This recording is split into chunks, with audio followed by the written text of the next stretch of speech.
Jon, was it a matter of which team ground out the conditions today the most? It was definitely grind. It was a real tough game.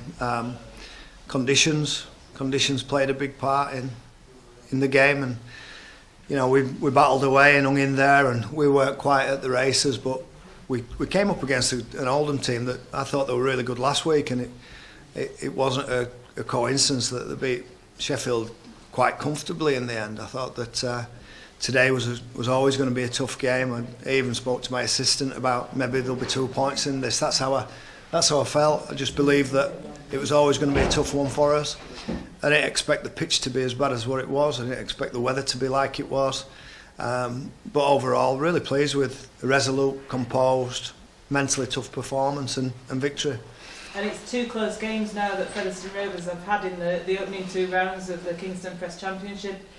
Is it about that tough mental attitude and the pulling together of the team? I think we've had 2 tough games because we've played against 2 good teams. It's as simple as that. Unfortunately for us, we've come out on the right side of the result, which is good for us because we're winning games, and we've won 2 out of 2 now, and I think we should be joint top with OKR, which was really, today was about winning. It wasn't about performance. It wasn't about how well individuals played. It was purely about winning. And when we watched the boys warming up, I just thought this is going to be one hell of a dogfight right to the very end, and it was proved correct. In the first half there was some drop ball, but in the second half the set completion got much higher. Was there a change made at half time? Yeah, we changed things. We changed things at half time, definitely. We adjusted how we wanted to play, and that helps with the completion rates anyway, and I thought that we got some joy out of that. We stuck to a plan. They were still hard to break down. At times I thought we were good, and at other times I thought we were a little bit naive with some of our play, in particular some dumb penalties that were conceded that helped Oldham get out of their half. But on the whole, the response second half, spent most of our time defending our line. How we handled it, I thought was excellent. Talk about changes at half time, changing the kit. It's a bit of an unusual one, isn't it? What's all that about? Yeah, we've got one set of blue and white striped shirts, and believe it or not, and I went to the match commissioner and the referee before the game and asked them if the game turns out as bad as what it does, and the conditions turn out as bad as what they are, would it be possible for us to change shirts as long as it's not a kick clash? I showed them the shirts of Oldham and ours, and they were fine with that. The match commissioner was fine, and the referee was fine. So we stripped them off at half time. Got fresh shirts on them. Yep. And in the second half, going down that left-hand side quite a bit with Chris Ilunya and John Davis, very effective, wasn't it? Yeah, they're a tough team to beat up the middle. They're well coached, they're well organised. We know that we were struggling to generate any ruck speed because of the conditions, and right up the middle of the field it's just a quagmire. So the conditions are a little bit better on an edge. So we decided to jump down short sides and try and stay out of the mud as often as we could. Davis in particular, and Ilunya with execution from Thackeray, and Carlisle really helped us. And as the full 17 come through pretty injury free, it was a bit of a tricky one out there, lots of slips in the mud. Have they come through injury free, the team today? Yeah, we had the calamities of last Saturday, and 3 and 4 players lost in run through this week. Looks like, and it's early days, but it looks like we've escaped any injuries. Looking forward to Batley next Sunday at the Mount. They've had a good win over Halifax today after their upset at Toulouse. They're going to be another tough side to come up against, aren't they, on their own ground? I think we'll get similar conditions to today. But that's because my face is so cold. But I think that whatever it takes to beat Batley, it's going to have to be something special. We need to improve on certain areas of our game, but we also know that we've been tested today, and I thought we defended manfully, and we're probably going to have to do the same again at Batley, particularly them running down that slope.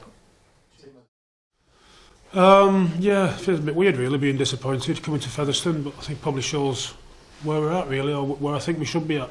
We came here last year, was nervous last year when we came here. It was our second championship game, and I think we're still stuck in League One a little bit this time last year, but no, when we got here today we were quietly confident. We worked on Featherstone, what they were good at, what they weren't good at, and the conditions obviously took a lot of Featherstone's fast flowing game away from them, which was help to us. But we started the game well, and we just a little bit more intelligence in the right areas of the field, and a little bit more patience really when we got in good areas of the field.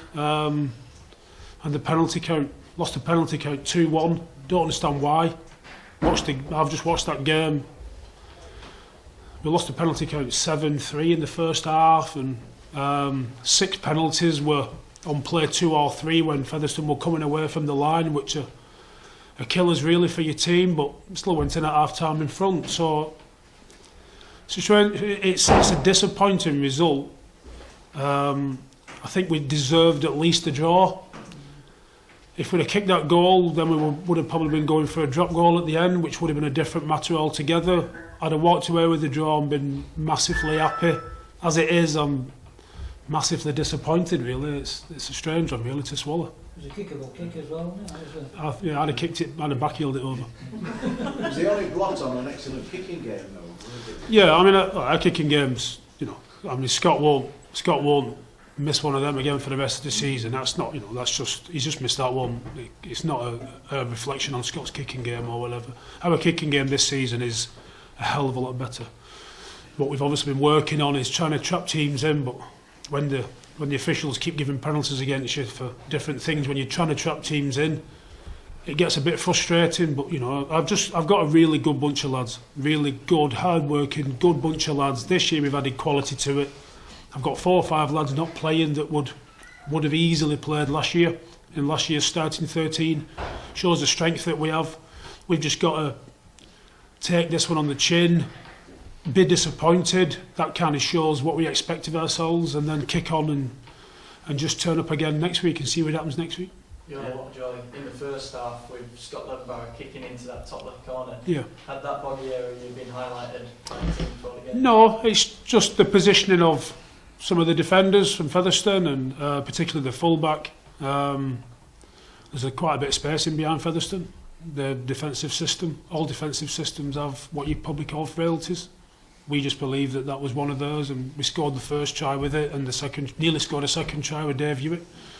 They changed that a little bit in the second half, but we were just a bit, I don't know, we probably showed a little bit of inexperience in the second half by, instead of just getting to them kicks and rolling those kicks in goal again, which we did in the first half, we tried to score tries, or we tried different kicks up in the air, where really we should have just stuck to what was working for us. Again, that's just a thing for us to work on, show video footage, the lads to learn, and then next week to think, when something works, you just got to stick with it. It was a real battle of the forwards today, hadn't you? Yeah. Lads stood up against Outstanding, yeah. Probably 80% of that pack are lads that we had with us 5 years ago, who were either academy lads or lads that had never even played League One, never mind Championship Division. So it kind of shows where they've come from as a group of people. The lads we've added to them are obviously champ players, which is good. And the fitness levels of us, I think I only used 8 subs today. So on a pitch like that just shows you where we're at as a group of people, fitness-wise, and attitude and strength and desire, all those things that as a coach I really want for my lads, and they have it in abundance. Both of the Featherstone tries came down your right edge. Yeah. Is that an area of concern? It's not an area of concern, it's an area of annoyance, because we showed them footage that that's what they would do, and they did it and they scored off it. So as a coach, it's frustrating. You show them footage and this is what Featherstone will do to you, and then when they actually go and do it and actually go and score, I don't know, it's annoying and frustrating in both terms, because it's not like you've not told the players what's going to happen. They should be ready for it, they should be talking about it, they should expect it. So that it's disappointed in that way, because the lads were tipped up on that. Featherstone have some really good players, especially on the fringes. Their left side is obviously a strong part of their team. I think with a bit more effort and probably a bit more smartness, again, we stuck both those tries. Maybe win the game 6-0. You said that your kicking game was impressive. How well did Scott Turner manage to deal with Featherstone's? Yeah, Scott's very good. I mean, Scott obviously played on the wing for North Wales a lot. because they had an excellent full-back player from Tommy Johnson, who was also a goal kicker. But when we got a chance to bring Scott in, I only really wanted him to play at full-back because his positional play and his understanding is very good, very good. He's quick, he's skillful, he's mobile, he's fit, and his attitude and training is outstanding. He's a really good player for Scott. We brought him in to play full-back last year, and he played maybe a handful of 10, 12 games at full-back. I think this year you'll see a far better player this year, and a lad who really should be being watched because he's got every capability of playing at a high level.